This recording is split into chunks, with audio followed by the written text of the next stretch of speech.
Welcome back to another edition of Rutherford Rants Wrestling. It's a whole new format. We'll explain it right after this.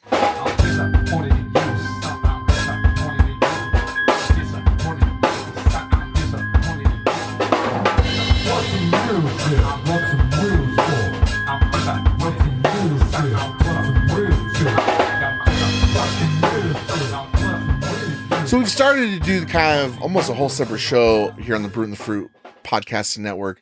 Rutherford Rants Wrestling. I've been coming on the show and I've been ranting about pro wrestling. And we've been watching a lot of MMA lately. And we decided it's time to pivot a little bit with this segment and with Rutherford Rants Wrestling. Since we always compare everything to pro wrestling, it's only inevitable that we would compare MMA to pro wrestling. And there's so many things that are comparable about the two. That it is pro wrestling. Right, when you're watching it, it is pro wrestling. So here at the Brute and the Fruit Productions, we're going to be watching we've been watching a lot of MMA now, and we've been really talking about how, since pro wrestling isn't really giving us that pro wrestling fix that we crave, that we need, mm-hmm. that we thirst for. That's right. Addiction. MMA is providing that. Yes, especially in spades. In spades with the UFC. We've been ordering pay-per-views. We've been watching the weekly fights, and I'm much happier. We've decided here that Rutherford Rants Wrestling, well, that will still be the name just because the alliteration, it rhymes. We're going to be focusing on real wrestling, the real pro wrestling of MMA. For the most part, we'll probably, if something happens in wrestling, we'll talk about pro wrestling or whatever. But we're going to start doing live watch along, like live stream kind of watch alongs for the shows.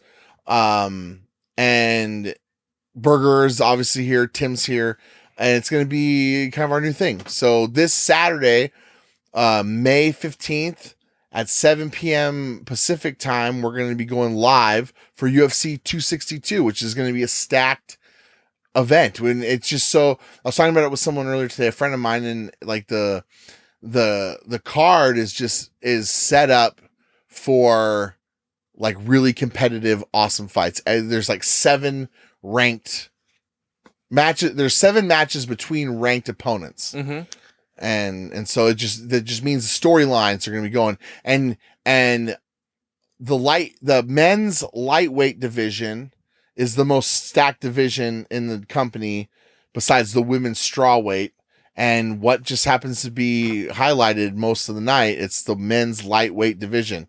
There's legitimately 6 guys at the top of the men's lightweight division that all are championship or have been champions or could be champions soon. And that's pretty insane, like to have that deep of a and that's just the top 6. Like there's other guys down the line, but yeah, tonight, Saturday is going to be a really interesting night when it comes to the storylines of how they want to go forward with that division, especially. Yeah. But we've seen a lot of stuff recently, like Yuri Procosta,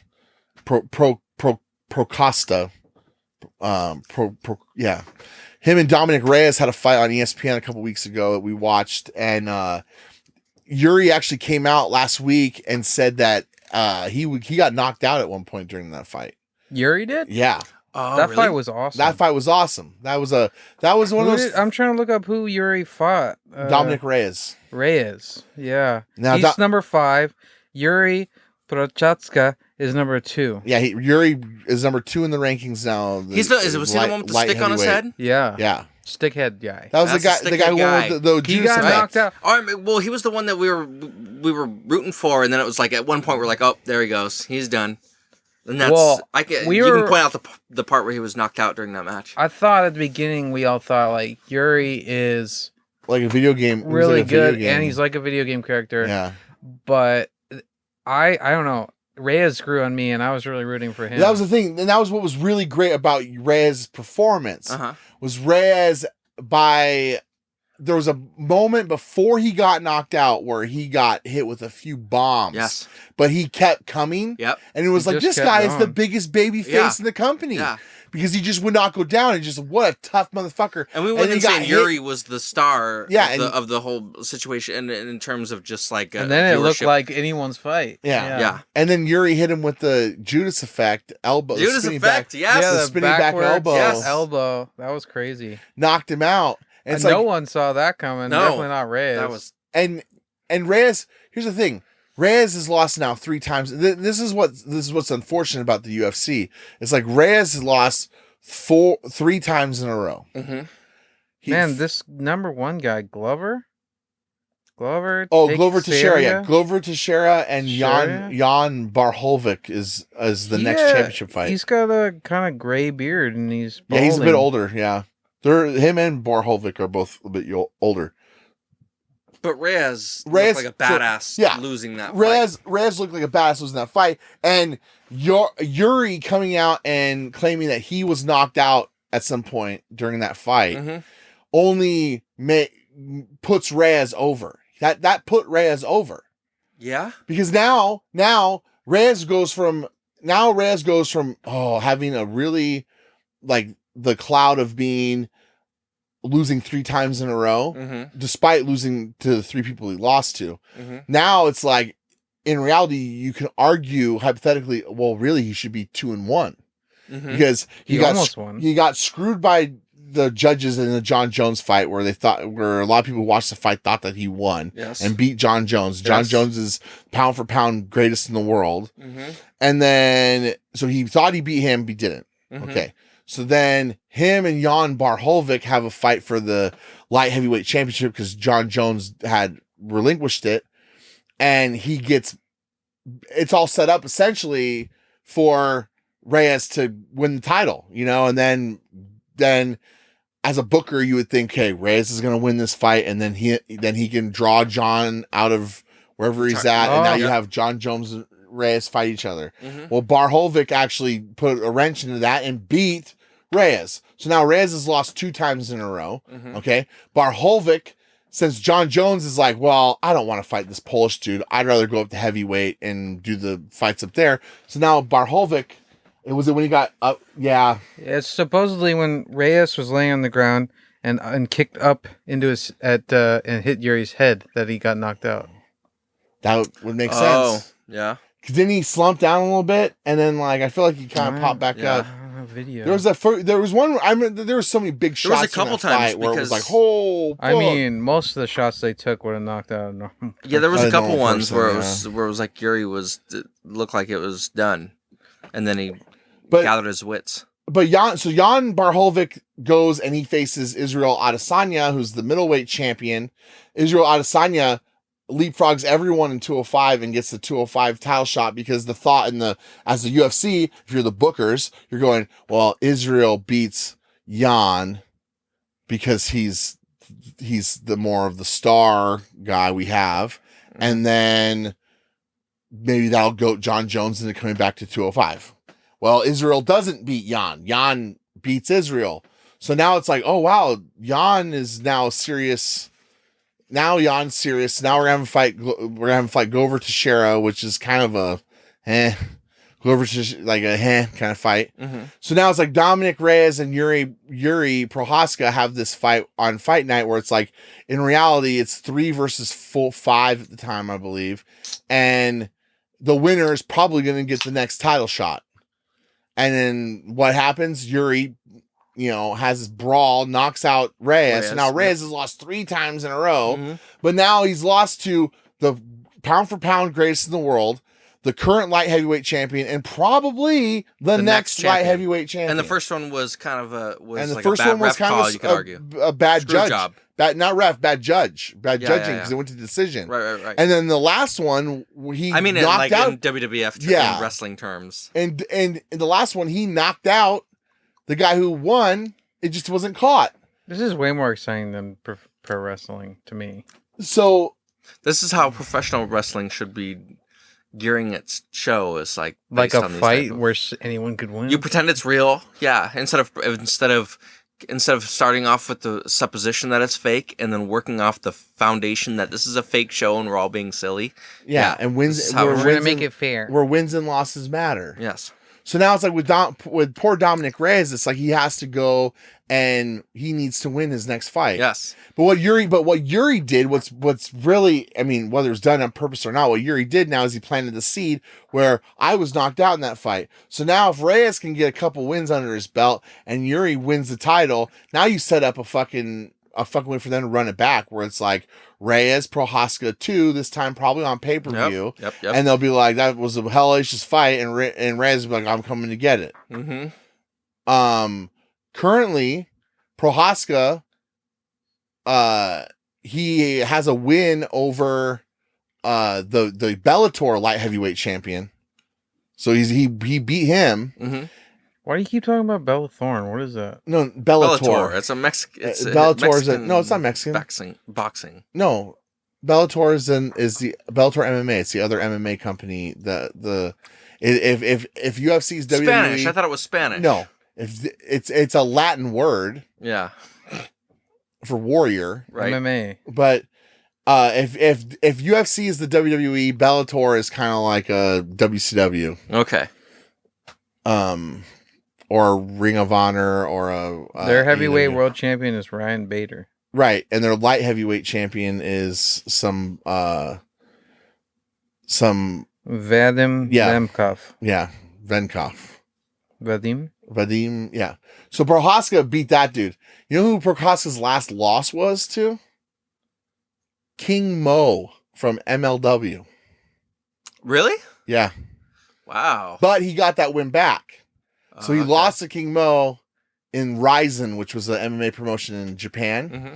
And then ended up Rizin? Rizin. Like Rising Sun. Mm-hmm. Yeah. And he lost to him and then ended up beating him. So he's avenged his loss. Yes. So he's clean slate. Prohaska's a superstar. I haven't been able to stop thinking about that fight because it was just like that. When you watched him, it was like, dude, that guy looks like a superstar. Mm-hmm. He looks like the scariest. It's like the Goldberg effect. Yeah, he's walking out the ring and you're just like, that's a bad motherfucker. Mm-hmm. But no, the lightweight division, the 155 division, which is the main event for this Saturday. Michael Chandler and I want to say it's Charles Oliveira. And they're fighting for the lightweight championship, which was Khabib Nurmagomedov retired. And so he retired in a way where it was like, he said, basically goes, give me a reason to come back. Mm-hmm. Like, show me that I should come back because he's undefeated. He's beat everybody. And his dad just died. And it was kind of like this idea of, if I see a reason to come back, I'll come back. And then it'd be a big comeback. It'd be like story. that, or it'll just be a big match. Yeah. So like the idea was like in January, when McGregor fought Poirier, the idea would have been, if McGregor beats Poirier, then McGregor will face Khabib and have a rematch. And they were setting it up for this humble return of Conor McGregor, where he's like this, he's playing babyface. He was playing Ric Flair in '89. Right. And he lost, though. Yeah. So then now it sets up Poirier and McGregor part 3. So now Dustin Poirier is essentially the number one ranked guy in the lightweight division. There's no other champion, though. There's no champion. So he's the number one guy, but he's set to face McGregor, number 6, in July. Number 2 is Justin Gaethje. His last fight was to Khabib. He lost to Khabib. He lost the interim title to Khabib, who was the champion, so they unified it. Mm-hmm. So Oliveira and Chandler are 3 and 4 in the rankings. And number 5 is Tony Ferguson, who lost to Justin Gaethje in the interim championship thing. So all these guys have kind of been around each other going. Yeah. So it's really interesting to see the scenarios that can go. Because like I was showing you the embedded earlier, like Michael Chandler, like he just has this aura about him where it's like heel. He's a heel. Like I don't care how pro America he is, how all American he is, how great he is whatever. Like something about his character on camera is smarmy. He's a smarmy heel. He's a Kurt Angle guy. Or like he doesn't appreciate the position. He's a Snickers guy. Yeah. He's the guy that came out and was like, he's talking about it. Like, oh yeah, I was the alternate. I would have been slid into the match if Khabib or Gaethje didn't make it in. So his first UFC fight would have been for the title. Like he was the Bellator lightweight champion, but he lost that title to the guy who's currently the champion right now. Mm-hmm. So then I just think about like the booking wise, like the UFC doesn't, I mean, they signed the guy. So obviously, and they're pushing the guy. So they're obviously trying to push him, you know, but like, it's just funny to think like if he goes in and he wins, now it's like the guy who lost to the dude who's on the supposed lower level competition is now the champion. Yeah. And that just sets up all these different storylines with these guys who've been around. Gaethje, Poirier, McGregor, Ferguson. They can all be like, dude, you haven't even been here. You haven't earned it. And then Chandler can keep kind of being that heel of like, I earned it other places and I'm on a winning streak and I came in here. That's good. That's and great I did pro this wrestling. and blah, blah, blah. And so now Chandler is the heel undeserved champion because he kind of seems smarmy, kind of seems phony. But also at the same time, he does deserve it. Because he won, because of how many, whatever he's won. Yeah. There. Yeah. Yeah. It's set up perfectly. If he wins, if Oliveira. Yeah. So if Oliveira wins though, that's where it gets kind of interesting. It gets interesting in the sense of there's no real storylines after that. Yeah. Oliveira da Silva. Charles Oliveira fought, I want to say Kevin Lee last year when my band went to Wenatchee on that Wenatchee trip. Right before the COVID lockdown. March 14th, 2020. There you go. He fought Kevin Lee, right? Kevin Lee, submission. Yes. There you go. Kevin Lee, the whole broadcast, because this was in Brazil, and it was an empty arena in Brazil. It was like the first empty arena thing. Kevin Lee and Charles Oliveira is Brazilian. Mm-hmm. Kevin Lee's American. Mm-hmm. Kevin Lee at the time was like ranked 13th or something or whatever, and like maybe he was like 8. He somewhere. Oliveira wasn't supposed to win. Oliveira was supposed, even though Oliveira I believe hasn't lost since like December. I have this written down. I believe he hasn't lost since December of 2017. Didn't lose in 19 or 20. Yes. The last time Oliveira lost was December 2nd, 2017. To Paul Felder. And Paul Felder is now, I believe, retired. Chandler has won his last 3 fights. His last loss was Patricio Pitbull. That lost him the Bellator lightweight title. So anyways, when I was watching that fight, we were watching that fight in the motel room before our show. And the whole broadcast was built in a way of, it was like, okay, this is Kevin Lee's like kind of welcome party to a national audience. He's getting a headline. He's headlining this match. He's supposed to be an up and coming American contender for the lightweight title. He's facing Charles Oliveira, who's a pro, who's had a ton of matches. You know what I mean? Mm-hmm. So it's that test, the hump test. Mm-hmm. If you're the William Regal, the guy you beat to then propel yourself to go to the next level. Yes. But what happened is Kevin Lee came in overweight, so he didn't even make weight, and then Oliveira went out and fucking submitted him like a badass. Nice. And then Oliveira came out. Round 3, 28 seconds. Good storytelling. Then Oliveira's next fight was against Tony Ferguson, who had just been fighting for the title, and he beat him in a decision, I believe. Mm-hmm.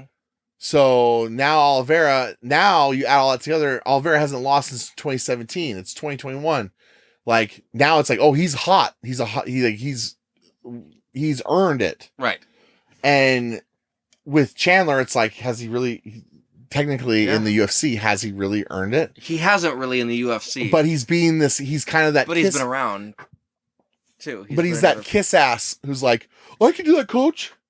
I can do it. Where he's like, it doesn't matter Put me in the game, coach. He's going to weasel in. And he's talked about that in his interviews where he's like, I'll say yes. I said yes to this fight before he even was done saying, what it was. He's a hero. I hope he wins. My money's on Chandler. I like the Brazilian. Oliveira? Charles. I love heels. I'm a fan of heels. I think because Justin Gaethje doesn't have a fight after this. Doesn't have a fight booked. Tony Ferguson is in the co-main event Saturday against, I want to say, the number 8 or 9 guy in the lightweight division. So if that guy wins, he then all of a sudden gets popped up into that top conversation. Tony Ferguson versus Benil Dariush? Yeah, I think that's... Dariush? Something like that. And it's like number 5 versus number 9. That's what's cool. Like I said, there's 7 out of the 13 fights on Saturday are between ranked opponents. But it starts at what time? Well, there's the early prelims, there's the prelims, and then there's the main card. We're not going to go live with our live stream until the main card. Okay. So then that way it gives us, I mean, we might go on earlier, but that way it gives us time to troubleshoot anything during the prelims. Yeah. And then if we get on early. Yeah. But, and then if we don't get on, if for whatever reason it's not working, then it gives us time to be like, sorry guys, we're just going to live tweet the show. Like, yeah. We're going to be in a remote location. Yeah, it's not going to be our normal location. So. No, we're going to be up in the woods, down by the river. But somewhere very fancy where people like you aren't allowed. But you can listen to us. You're going to make people think it's Bohemian Grove. Look, we're into some cool shit, I'll tell you that. Yeah. Moloch run around naked in the woods. Naked. Waving spiders coming out here. Won't get naked, boy. So then this past weekend, it was like Mother's Day. I think we were all pretty kind of busy. And so I actually hung out at home with my mom. Not home, but like I went to my mom's and hung out with her at her home. Mm-hmm. And she was just kind of chilling because my stepdad was out of town. So Saturday I was live tweeting and on our Brute and the Fruit account, the UFC show. And this time Bruce, because remember the weekend before for Yuri and Dominic Reyes, fucking Bruce Buffer wasn't there. Yeah. And the main announcers weren't there. Your stepdad wasn't there then either. My stepdad wasn't there. Yeah, because he was gone. Yeah. And sounds like there's a lonely mother. Then never mind. Oh, would you stop? No, he had just left the day before that, and he just got back on Sunday. So it was just a week. So your mom doesn't need any. Would you stop? No. Okay. No. Rude. Just trying to be a friend. Anyways, jerk. When the show started, and they had John Anik and Dan Cormier and Dominic Cruz in the announcer's booth, I was like, oh shit, cool. They got the A team. Like Joe Rogan wasn't there, obviously. I think the A team is John Anik, Joe Rogan, and Daniel Cormier. Mm-hmm. But Dominic Cruz is really good because he's really a good analyst. He's thinking like Mike Tenay or someone who was like really good at and you're like there's a play-by-play. But no, not play-by-play, color analyst, where he breaks down the fight. Right. And he breaks down the moves. This is why they're doing it. It's very analytical. Very technical, yeah. So I was like, man, this is great. And then the first fight shows Bruce Buffer, and I'm like, dude, good, Bruce is here. Mm-hmm. And it's like the fights always feel bigger when Bruce Buffer's there. Yeah. So by the main event, when he was doing the because he amps it up throughout the night. Yes. So by the main event, he's doing his like A game. Yes. And I posted a tweet that was like, I will say it again, Bruce Buffer, and I tagged him. Bruce Buffer is the best. And after the show, who liked it? But Bruce Buffer. Fuck yeah. That was pretty cool. Yeah. We had a bunch of interaction with people who were in the MMA community watching the show on liking or retweeting stuff that I was posting about the show. Mm-hmm. And it was a cool night where it was like, oh shit, we should have been doing this from Jump Street. Yeah, that's fun. I like that. And then to cap off the night, it was Canelo Alvarez and Billy Joe Saunders at AT&T Stadium where the Dallas Cowboys play in it was a boxing main event. It was on the DAZN app. And that was another reason why I was at my parents, because my stepdad has that app. It's a subscription thing, and I knew that he had it there, so I was going to watch this fight.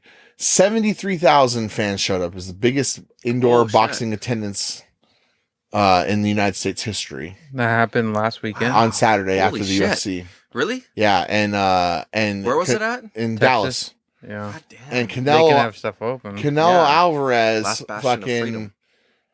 blast this dude in the eye, like basically broke his orbital bone. His eye swole shut in the 8th round, and he was sitting on the stool, and his corner waved it off and stopped the fight. So he won in the 8th. Like Canelo is essentially like the best. Like to the point now where it's like, I was kind of raising the question of whether or not Canelo right now would have beaten Mayweather in their prime, because they fought in like 2013. Oh yeah, Canelo. Have we seen him before? He's the redhead. Yeah.